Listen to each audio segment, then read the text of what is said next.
이 시간 우리에게 주신 하나님의 말씀은 마가복음 6장 30절부터 44절까지 말씀입니다. 마가복음 6장 30절부터 44절까지 말씀입니다. 거룩하신 하나님의 말씀입니다.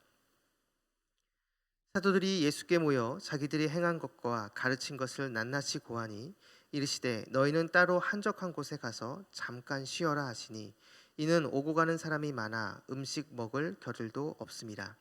이에 배를 타고 따로 한적한 곳에 갈새 그들이 가는 것을 보고 많은 사람이 그들인 줄 안지라.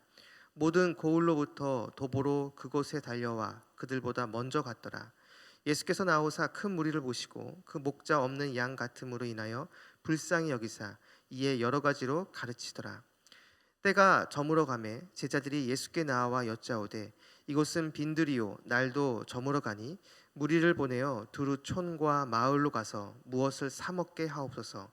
대답하여 이르시되 너희가 먹을 것을 주라 하시니 여짜오되 우리가 가서 200데나리의 떡을 사다 먹으리이까. 이르시되 너희에게 떡 몇 개나 있는지 가서 보라 하시니 알아보고 이르되 떡 5개와 물고기 2마리가 있더이다 하거늘. 제자들에게 명하사 그 모든 사람으로 때를 지어 푸른 잔디 위에 앉게 하시니 때로 100명씩 또는 50명씩 앉은지라.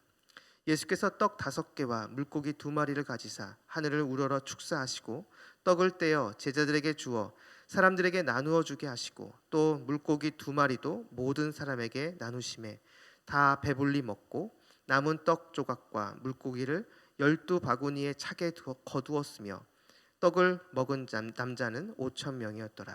아멘. 이 시간 선포되는 하나님 말씀을 통해 여러분 모두에게 주님의 크신 은혜가 가득하길 축복합니다.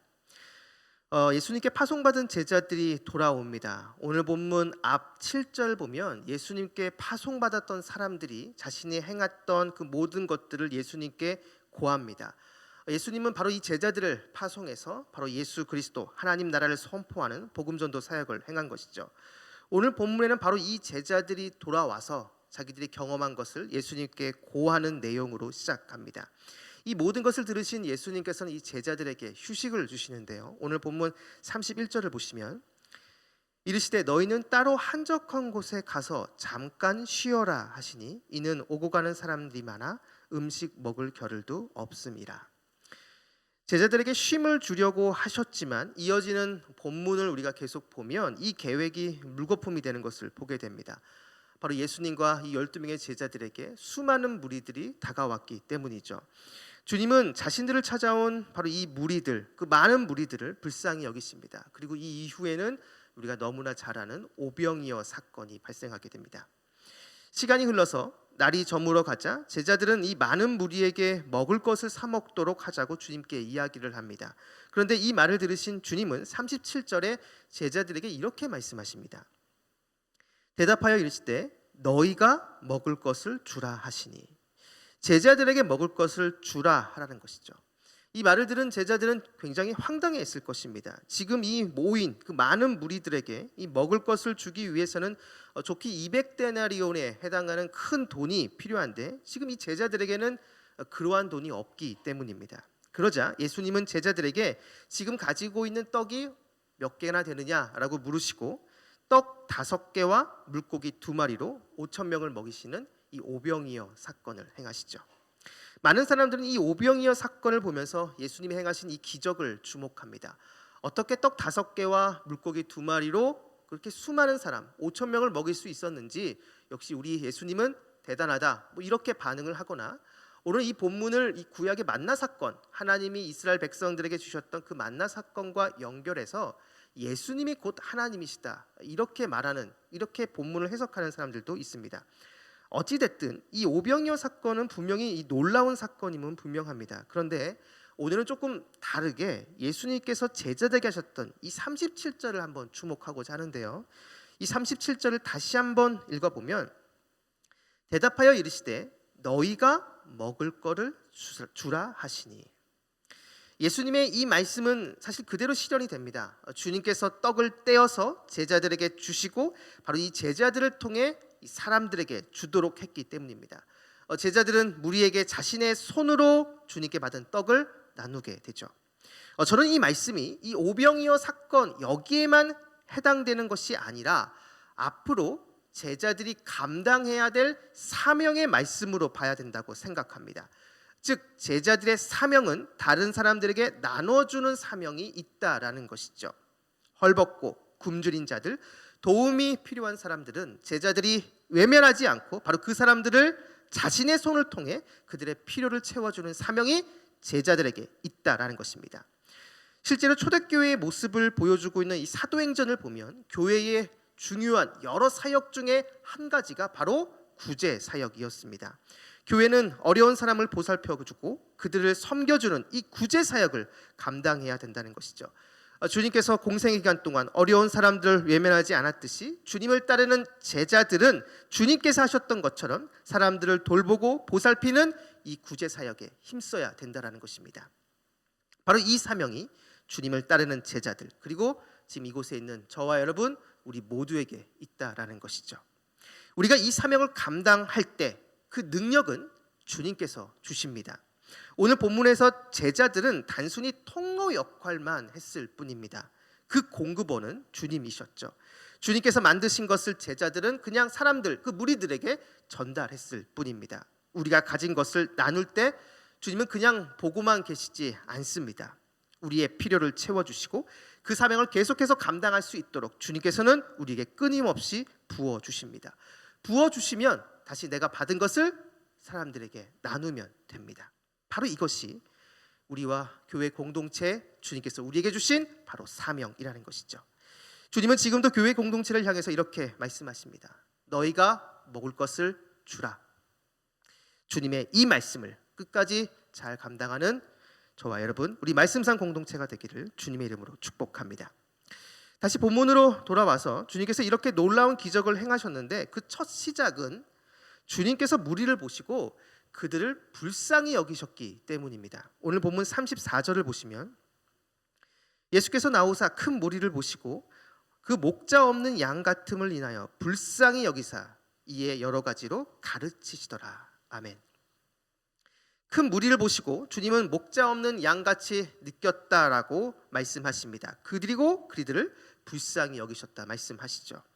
여기에 나오는 이 목자 없는 양 같은 이 표현은 오늘 본문에서 처음 나오는 것이 아닙니다. 이미 구약에서 이스라엘 백성들을 가리킬 때 자주 나왔던 표현입니다.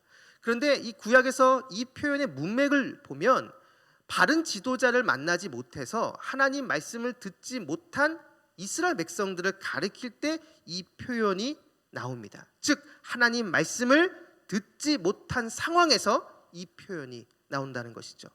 그래서 주님은 오늘 본문 34절 후반절에 이렇게 많은 무리를 불쌍히 여기시고 그들에게 행한 첫 번째 사역이 우리가 잘 아는 오병이어 사역이 아니라 여러 가지로 가르쳤다라고 나옵니다.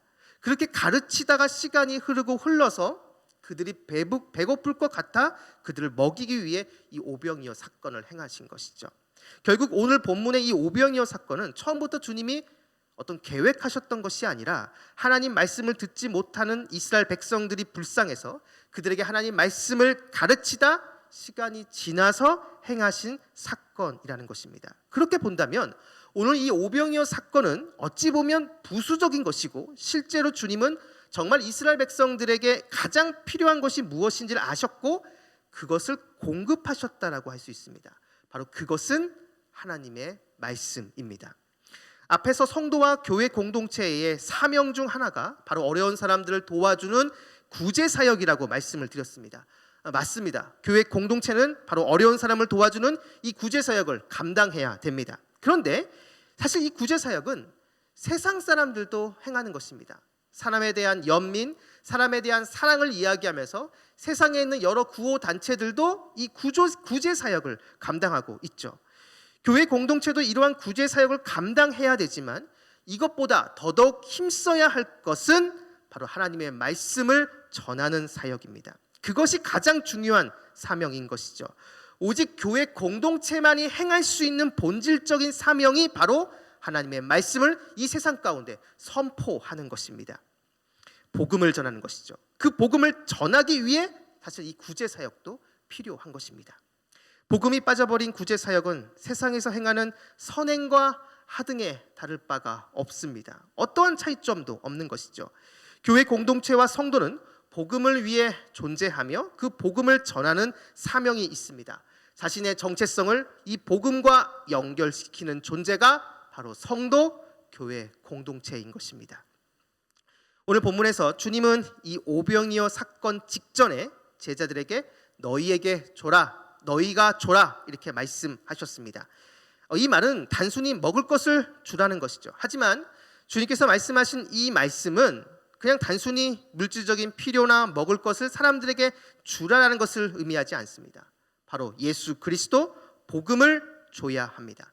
주님은 지금도 모두에게 세상을 향해 예수 그리스도를 복음을 너희가 줘라라고 말씀하고 계십니다.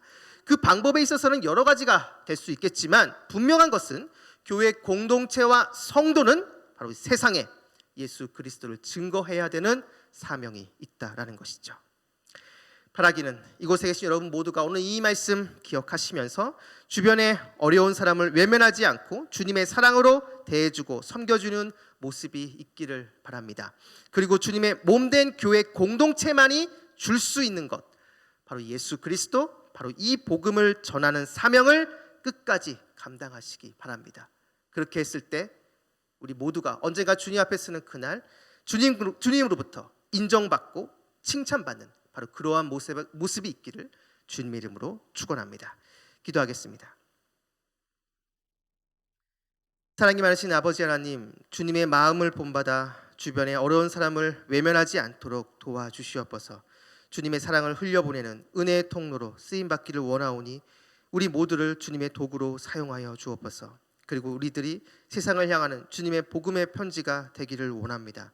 연약하고 부족하지만 우리를 통해 주님이 드러나고 주님의 복음이 전파될 수 있도록 주님 역사하여 주옵소서.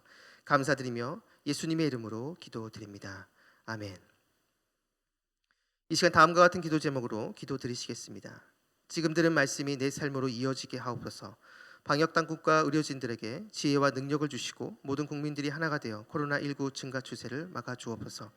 동리샘의 줄 성경을 통해 말씀 공동체 성도님들이 말씀을 더 깊이 묵상하게 하옵소서. 오늘 수요 예배에 큰 은혜를 주옵소서. 안식월 기간 동안 담임 목사님께 영적 육적 충전의 은혜가 있게 하옵소서. 러시아 우크라이나 전쟁이 속히 종식되게 하옵소서. 이 시간 함께 나눈 공동 기도문과 각자 가지고 나온 개인의 기도 제목을 놓고 기도하신 후에 삶의 자리로 나아가도록 하겠습니다. 기도하시겠습니다. 참 좋으신 아버지 하나님, 오늘도 우리에게 이 하루의 첫 시간을 주님께 드리고자 이곳에 우리 성도님들 모여 있습니다. 아버지 하나님, 이곳을 주목하여 주시고 이곳 가운데 신이 임재하여 주시며 주님이 주시는 그 은혜가 이곳에 차고 흘러 넘칠 수 있도록 주여 역사하여 주시옵소서. 아버지 하나님, 오늘 말씀을 붙잡고 이 시간 기도합니다. 하나님, 주변에 있는 어려운 사람들을 외면하지 않도록 주여 도와주시옵소서. 내가 받은 그 주님의 사랑을 흘려보낼 수 있는 주님의 그 은혜의